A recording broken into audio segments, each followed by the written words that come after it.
एक समय की बात है। हरी हरी खेतों के बीच बसा एक छोटा सा गांव, जहां सुबह पक्षियों की चहचहाहट से होती है और हर घर में रिश्तों की खुशबू बसती है। सुबह की पहली हल्की हल्की धूप के साथ गांव की होनहार बहू सुमन बर्तन साफ करते हुए हर आवाज में मेहनत और सम्मान घोल देती है, क्योंकि उसके हाथों में घर की खुशहाली बसती है।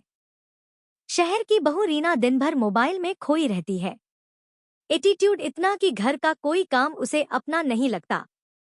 उसे लगता है काम छोटे हैं, पर यही सोच रिश्तों में दूरी बना देती है।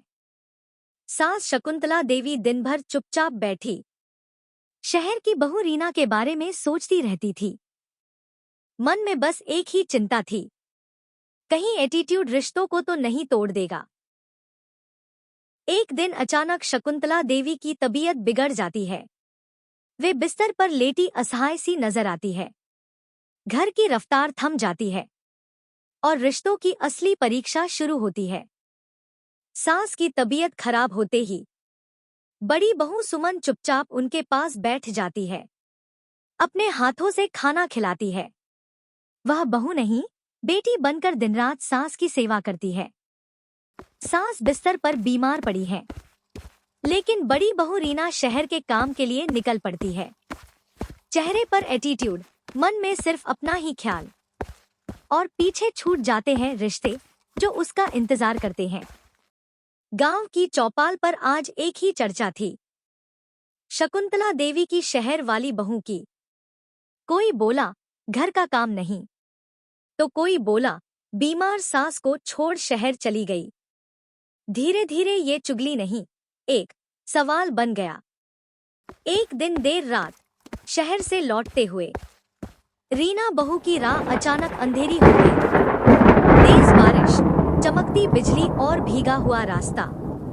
चक्कर आते ही वह जमीन पर गिर पड़ी और उसी पल उसकी जिंदगी रुक सी गई। बाहर से आवाज आते ही बड़ी बहू सुमन दौड़कर बाहर पहुंची। रीना को जमीन पर गिरा देख वह बिना सोचे उसे सहारा देकर सही सलामत घर ले आई। मुसीबत में मिला सहारा तो रीना को अपनी गलती समझ आ गई। वह बड़ी बहू कुसुम के चरणों में गिरकर बोली, मुझे माफ कर दीजिए। आज उसका एटीट्यूड पश्चाताप में बदल गया। आखिरकार सब गलतफहमियां दूर हुईं। सारा परिवार एक साथ बैठकर मुस्कुराने लगा।